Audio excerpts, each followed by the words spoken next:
Israel. Abruptly suspending rift is growing between Argentina and Israel, abruptly suspending what had been a rapidly strengthening alliance. As one of Tel Aviv's most vocal global supporters, the government of Argentina's President Milei has suspended plans to relocate the country's embassy to Jerusalem, a move long anticipated by Israel. The row originates in the South Atlantic, where Argentina has condemned plans by Israeli-owned Navitas Petroleum to drill for oil near the Falkland Islands, a disputed territory claimed by Buenos Aires as the Islas Malvinas. Argentina has labeled the $2.1 billion project illegitimate, citing a 1976 UN resolution that prohibits unilateral actions while sovereignty talks continue between the UK and the South American nation. Although Israel's Foreign Minister Gideon Sa'ar has stressed that his government does not control the publicly traded firm, sources close to Milei say the controversy has effectively frozen Argentina's embassy relocation plans. Tensions have been further inflamed by allegations surrounding recent wildfires in Patagonia, with some opposition figures and locals blaming Israeli tourists as the culprits. El bosque no se puede hacer fuego. Prohibido, prohibido. Si no lo cuidamos nosotros, ¿quién va a cuidar esto, hermanos? Milei publicly rejected the claims as false, saying a grenade found at one wildfire site was Argentine-made and that the accusations were unfounded. While both countries reportedly remained in contact, the clash between them over the island's sovereignty, compounded by Argentina's domestic controversy over the cause of Patagonia's wildfires, has produced the first major diplomatic impasse of Milei's presidency and soured relations between the two allies.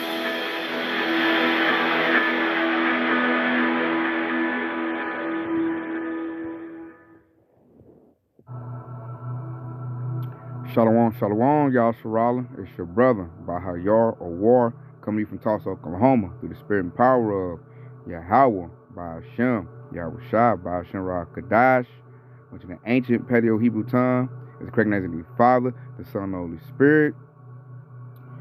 Double honors to the apostle elders of Great Millstone, and shalom to your sister brothers living this truth, and shalom to brothers and sisters that's listening and studying to show yourselves approved. Man, Yahshua, it is going down all over the world. Now you got Argentinians rebelling against the small hatters. The small hatters are in Argentina, pumping oil, taking land, and the people are fighting back. So there's more uproars going on. And you can see who's the culprit. And it all makes sense with the Donald Trump administration, a move they made. Like I want to say, when he first got a presidency, I want to say earlier this year, a move that he made, it's all making sense now. So I really believe, what they say, the Israeli or the Mossad is burning land, clearing out land. So when everything goes bad, the small hatters or the Israelis can run to Argentina and go into whatever bunker they got or go into, hiding.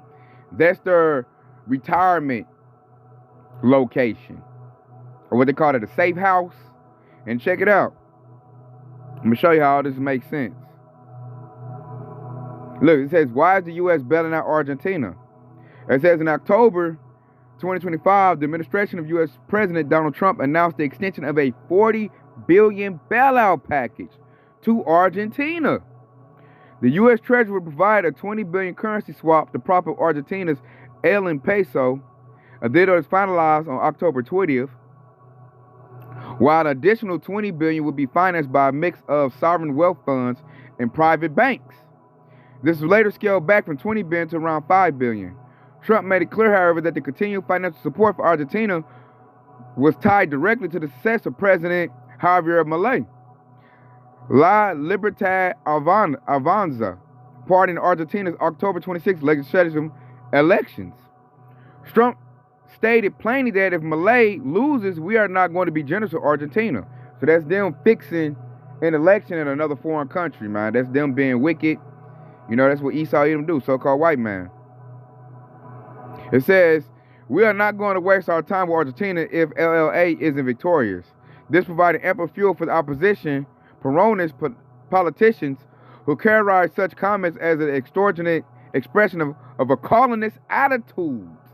And that's all right. They're being colonized. The Argentinians, those are it's a lot of Latin tribes there, a lot of Latin Israelites, and they're being invaded by Edomites. which, you know, Esau is, he's run out of time. So the devil has to be very active. So right now we're seeing they're moving into Argentina. So there's uproars all over the world. And I wanted to highlight this one because it's big, because it shows their relocation package. And this plan's been going on for years. I'm going to read this next part to show you that. It says, this wasn't the first time the United States has directly intervened in Latin American economy. In 1995, President Bill Clinton responded to the sharp devaluation of the Mexican peso, an event informally known as the Tequila Crisis, with a loan that helped stabilize the currency and halt capital flight.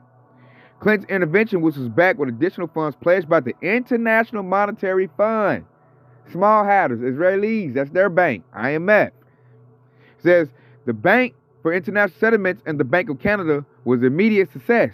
Mexico's economy quickly turned around and went on to experience sustained growth.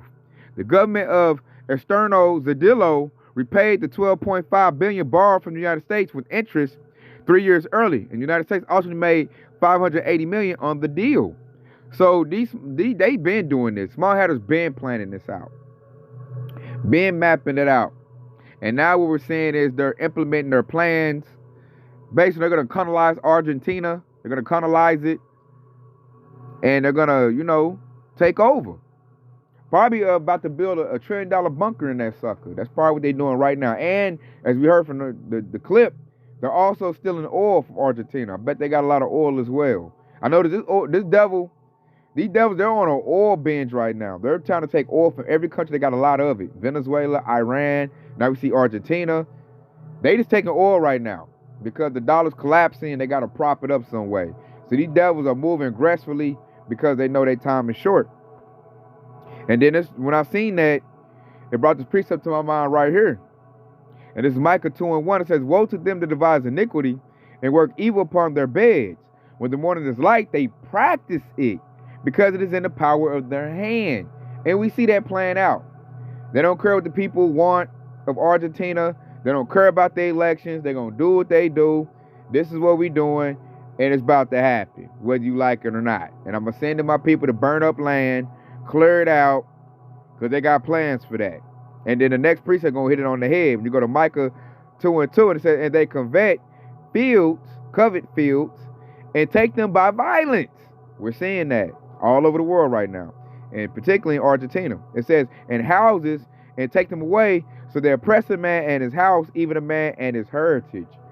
And that's happening in a major way. They're looking to take Iran. They're taking Argentina. They want Greenland. They want Cuba. They want Colombia. None of this stuff is being hidden. Donald Trump has been very vocal about what countries Babylon the Great wants. And the reason Babylon the Great wants those countries is because the Israelis want that country. They over there taking land over there on the east side. They done took Gaza. They probably gonna take. They done took Lebanon. They're doing massive land grabs. Why? Because they're scared of Yahweh Ba'ashem Yahweh Shah. They know Yahweh Shah's coming quickly, so they gotta help him make their moves. And all this stuff they're doing is to get the MOTB system going. They're gonna get everything all automated, get AI to run it, and they're gonna put the people in more oppression. That's what they say, oppress a man even in his own heritage.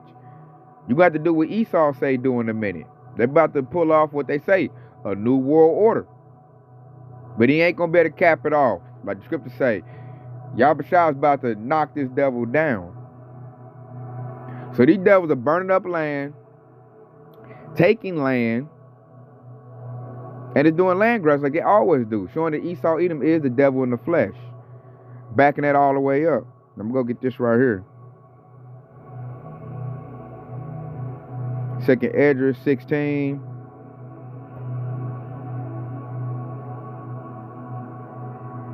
I'm going to go 2nd Esdras 16 and 68. For behold, the burning wrath of a great multitude is kindled over you, and they shall take away certain of you and feed you being idle with things offered unto idols.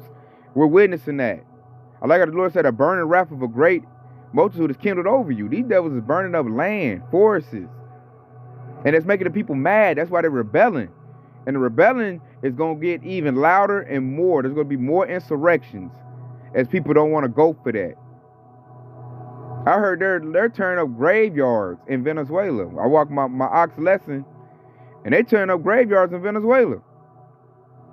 That's very disrespectful, man. That's gonna really piss them people off. So you go to 2nd Ezra 16:69, it says, and they that consent unto them should be had in derision and in reproach and trodden underfoot.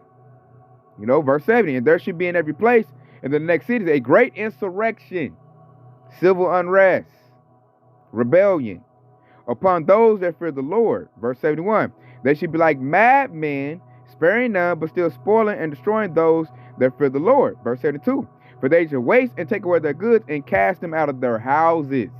We're seeing that. I'm going to play a clip on that because now they are going after teenagers, children. That's going to make this thing turn up a notch. So check this out, Yasharala.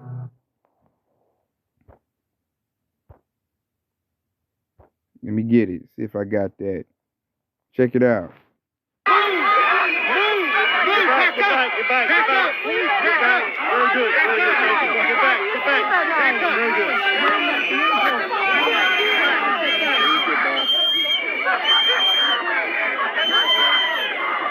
Keep moving.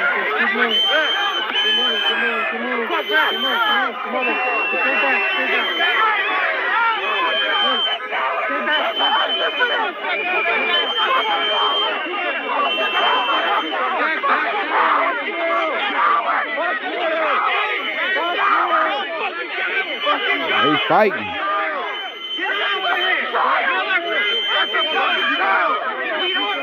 Civil war is coming. The public will fight back in a minute. Are you protecting him? Is that you protecting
Okay, you can win me too. I will go to pero fácilmente no va a sobrevisar. Vamos a ayudar. No.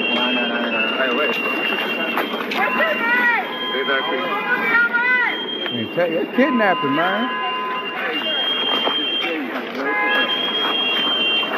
I don't know where they going. Taking children. I don't know how much more the public can take, y'all, Sharala. I really don't. I don't. And they're ready for that because I heard Trump is ready to invoke the Insurrectionist Act. So the scripture is screaming loud and clear. Biblical prophecy is raining out in a very, very major way. So this thing is going down, man, the way the Lord wrote it up. We're in very, very, what they say, perilous times. We might end off with that, man, because we're in those perilous times. Because this is only going to turn up as they go for the children, which they've been doing it, but I bet they're going more aggressive. And I'm looking at the patience of the public of Babylon the Great and saying how much money they're going to take. They up for blowing whistles and protesting. What's going to happen when they pick up them guns? They're going to be in 2nd Ezra's 15th chapter territory when they start busting back. And that's what they want. I think they up there poking the public because they want the public to start shooting and getting guns. That way Donald Trump can just holler martial law. And at the same time this is going on in Babylon the Great, they're stealing land in other countries. I'll put that article in the comment section. You can read all of it. And these devils they're land grabbing, man. They're just... Hey, Esau showing them horns. Esau, even so-called white man, is showing that he is the devil in the flesh, man. Straight up. Cause this place it's cooked. Straight cooked. Like Apostle R said, we're in Jacob's trouble right now. In it. So we go get this. We'll end off with that. But I wanted to show like this devil's doing land grabs in Argentina for a reason. They're doing strategic stuff, but the Lord said that they would not finish their enterprise, according to Job the 20th chapter. The Lord gonna rain his wrath on him while he's eating. While he's trying to fill his belly. Matter of fact, for our butcher, we'll get that. To show you that because they're trying to establish an NWO. But the Lord said that he ain't going to let them do it. When you go to Job 20 and 22, it says, in the fullness of his sufficiency, he shall be in straits. He's going to be helpless. Every hand of the wicked shall come upon him. Verse 23, when he is about to fill his belly, the devil think he got it, Yahweh shall cast the fear of his wrath upon him and shall rain it upon him while he is eating. So these devils, they're going to be in their little bunker eating good, think they got it. And that's when Yahweh Shah going to show up and he's going to rain that wrath on these devils. Lord willing, that's coming soon. Saying it's official, he should be in straits. This stuff is not going to work. It's not going to work for Esau. And you can't tell them that these devils got their sword going, so they really proud right about now.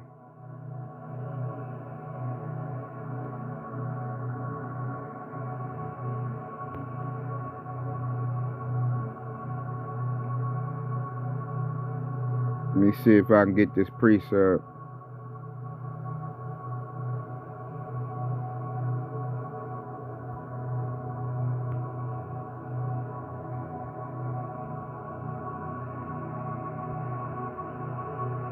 Because sometimes I spell words different. I don't even know. Because that's going to be too bold.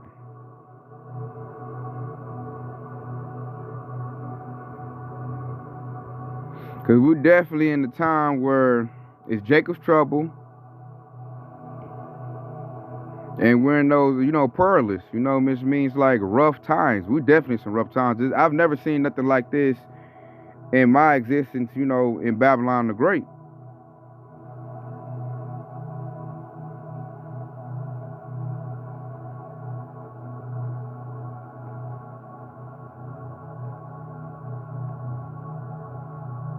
Because you look at it, it's a whole lot going on right now. And it could turn at any point. I mean, really kick up. Oh, you got sleeper cells here. Other countries can activate them. You see, they did a cyber attack and shut off everybody had a Verizon wireless phone.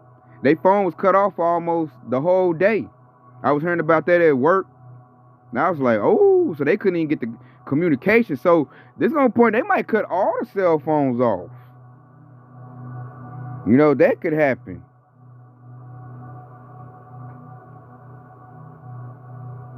And shoot, man, when that happened, man, you can't communicate. Like, people came to my job today, Yasharala. There you go. Perilous times. They spelled it real different. There you go. People came to my job today. Real worried, scared, asking me what I think, what they should do. And I gave them like some, a little bit of advice, but I couldn't give them the truth because I'm like, you might can't handle that. You might go tell on me. So I just gave him like, man, get you a burner account or something, But people were definitely afraid. I seen that. So we're in those times. And I'm going to go 2 Timothy 3:1. This know also that in the last days, where we at, perilous times shall come. And that's so true. That's so true. Because we're in those last days, man. You can tell the last days of Babylon the Great, should I say that, or Esau, Edom. The last days of his society. Because the world will continue, the earth will continue, and it's just Esau's end. And that's what got us at a different spirit than people in the world, because we know our kingdom comes next. So this stuff is great news to me. It don't depress me at all. I'm like, I know it's going to be rough, but I know we got behind this. I know what comes after this. And that's where that faith kicks in, and that wisdom, knowledge, and understanding kicks in. 2/3 don't have this. They don't know. They just look like America meant to be destroyed. Oh no. And it's go crazy. So, with that being said, I hope it's been informative. I hope it's been edifying. I want to say Kwam, Yasha Allah, and stay locked in, because Yahushua is quickly on the way. Shalom.